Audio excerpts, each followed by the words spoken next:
Good morning সবাইকে। আমি তনু। আমার একটা ছোট্ট নতুন ব্লগে আপনাদের সবাইকে স্বাগত। তো এখন বাজে 6:30, সকাল 6:30। মেয়ের জন্য স্কুলের টিফিন রেডি। ম্যাগি আর ক্যাপসিকাম। ওর ম্যাগি আর ক্যাপসিকাম কোনো দিন পুরনো হয় না, কোনো দিন এরকম মনে হয় না যে না ভালো লাগছে না। আর এটা হচ্ছে হরলিক্স, যেটা খেয়ে যাবে। দুধ দিয়ে গুলে রেখে দিয়েছি হরলিক্স। আর এইগুলো কফি কাপ। কালকে আমরা সব বিকালবেলা একটু কফি খেয়েছিলাম, তো অল্প করেছিলাম, ওই জন্য আর কাপে না, কফি কাপে খেয়েছিলাম। ঢেকে রাখি। এখনও ড্রেস পরতে পরতে ও চুল বাঁধতে অনেক দেরি। আর এদিকে দেখুন আমার বর নিয়ে এসছে গোবিন্দভোগ চাল। গোবিন্দভোগ চাল ঘরে আছে, বলছে দোকানেরটা বেশি ভালো সেন্ট হবে পায়েস খাওয়ার জন্য। আর এটাতে হচ্ছে গুড়, পাটালি গুড়, মানে যেগুলো সেই বাটি টাইপের হয় না, একটু মানে শক্ত শক্ত টাইপের ওই গুড়। ওটাকে কি গুড় বলে জানি না, পাটালিই বলে মনে হয়, বড় সাইজের যেটা। দেখাও যাচ্ছে না ঠোঙা, আর এক হাতে আমার ফোন, ওই জন্য আমি খুলতেও পারছি না। যাই হোক, আর এটাতে হচ্ছে চালের গুঁড়ো নিয়ে এসছে, যেটা ওই সাজের পিঠে আবার করব দুধের মধ্যে দিয়ে। আর এটা, আর এই গুড়টা তো আমার বাবা নিয়ে এসেছিলো, আমি বলেইছি, এর আগেও দেখিয়েছি, যেটা আমার বাবা নিয়ে এসেছিলো।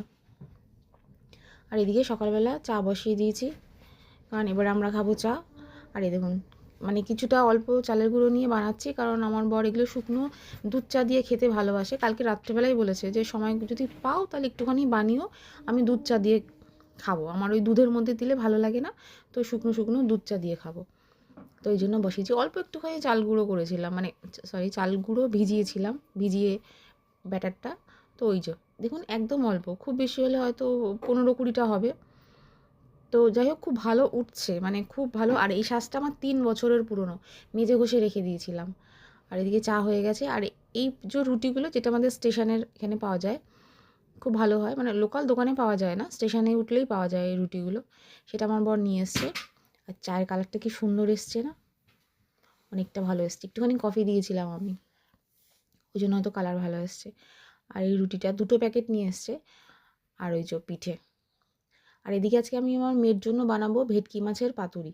তার জন্য সর্ষে, গোটা জিরে, কাঁচা লঙ্কা, নুন আর এগুলো দিয়ে মিক্সিতে বেটে নিয়েছিলাম।